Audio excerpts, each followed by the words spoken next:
Welcome to the Business Blueprint. I am going to show you the best business to start, especially if you're just starting out. My name is Chris and I've been an entrepreneur for going on 12 years now. Yep, that was me, but a very long time ago. And just like you, I once was a beginner as well. I was flat broke, I was finishing my last semester of college, and I had no idea what I wanted to do or what I was going to do.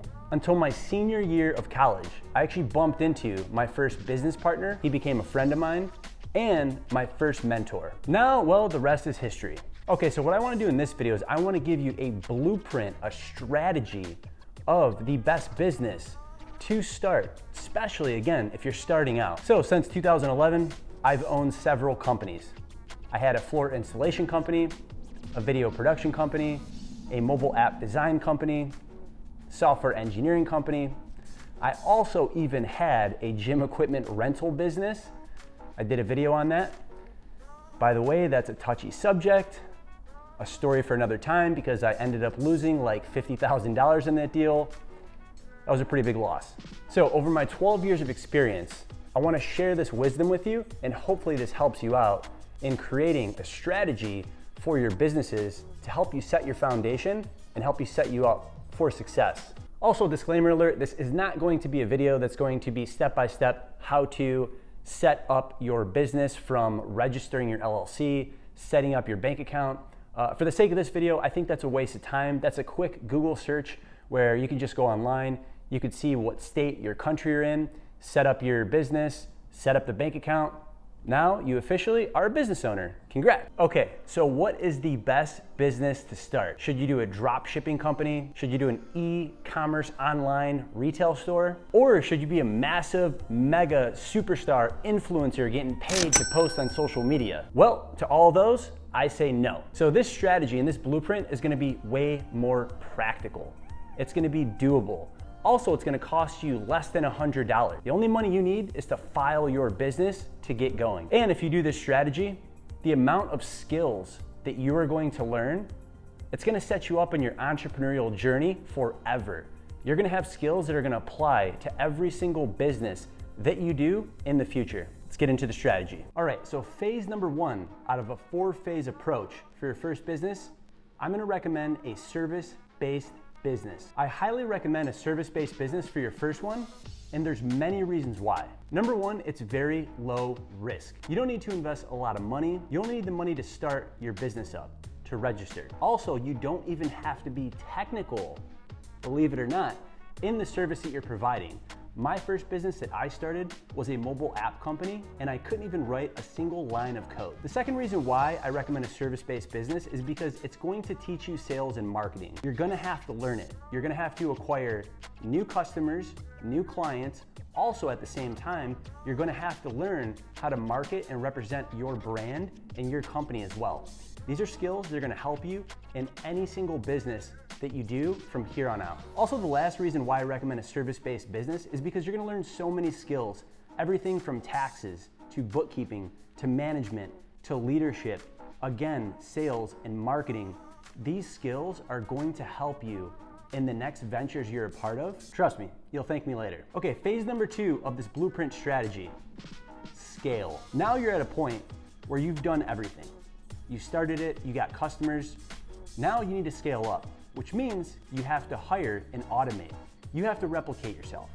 So what I recommend is when you get to the point of where you're nearly pulling your hair out, that's when you should start hiring. Also, don't hire too quick. I recommend learning everything in the business from top to bottom to really understand how things work, because that's gonna be so much easier when you're onboarding new employees, because you could build systems and you could teach them exactly what you learned so you know how the business operates. Phase number 3 of this blueprint, now you have a decision to make. You either keep running it, you sell it, or you step aside. Now, every entrepreneur is gonna be different. I can't speak for you. Some people love just building new companies. Some people love selling. Some people love just building it and running it for the next 20 years. That's a question you're gonna have to ask yourself after you have everything set up and running. All right, phase number 4, swing for the fences. Now you have an operation. Now you have a real business. you're scaling up, you have employees, you have customers, you have money coming in. You can now swing for the fences. You could build that software product that you've always wanted to build. You could invest in real estate. You could buy a franchise.